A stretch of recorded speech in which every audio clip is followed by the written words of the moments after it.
Hi everyone. Interesting একটা ব্যাপার share করি, সেটা হচ্ছে একটা স্টেশন, এটা একটা ট্রেন স্টেশন অ্যান্ড অ্যামেজিং একটা ভিউ দেখাবো আমি আপনাদেরকে। জাস্ট একটু ওয়েট করুন। আর স্টেশনটা কিন্তু অনেক সুন্দর। এটা হচ্ছে কোপেনহেগেন শহরের বাইরের স্টেশন। সো আমি জাস্ট ভিউটা একটু শেয়ার করি, জাস্ট একটু উপরে যাই, গেলে বুঝতে পারবো।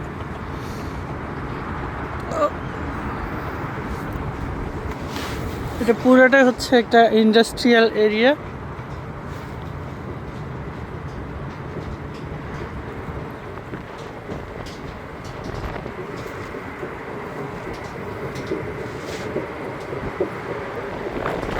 ওকে, সো বাতাস হচ্ছে অনেক।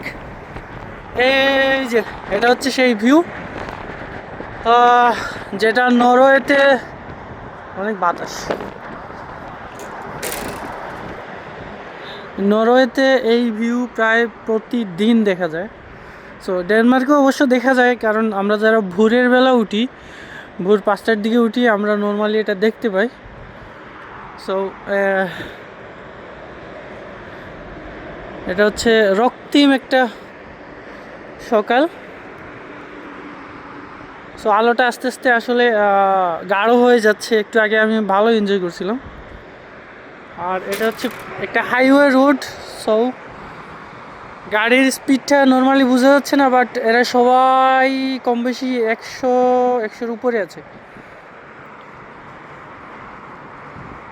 ফুল ভিউটা দেখে একটু। এই যে এটা হচ্ছে গ্রাম সাইড। সো ডেনমার্কের গ্রাম সাইডও অনেক উন্নত কিন্তু। সো গ্রাম আর শহরের মধ্যে পার্থক্য থাকে না, পার্থক্য শুধু এটাই থাকবে যে গ্রামের ভিউগুলা একটু অন্যরকম হবে আর শহরেরগুলা আলাদা হবে, দ্যাটস ইট। বাট এমনিতে কালচারাল বলেন আর এনভায়রনমেন্ট বলেন, সব কিছুই স্বাভাবিক। হ্যাঁ,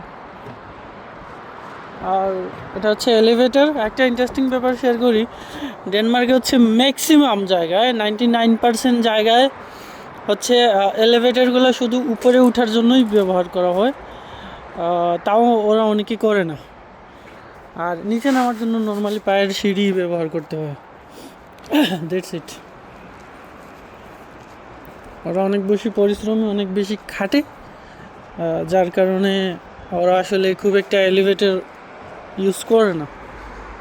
আর এটা হচ্ছে স্টেশনের ভিতরের অংশ। হ্যাঁ, তো অনেক সুন্দরভাবে এটা বানানো হয়েছে। জাস্ট চাইলে যে কেউ এখানে বসে রেস্ট নিতে পারে।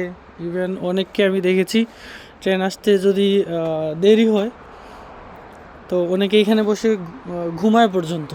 So it's normal hair.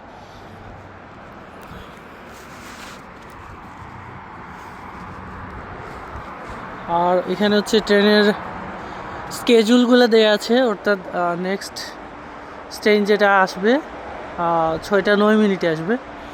So normally delay করে না খুব একটা। হ্যাঁ, যে টাইম দেখানো থাকে ওই টাইমেই আসে, কারণ এগুলো high speed train, fastest network. So এই আর কি।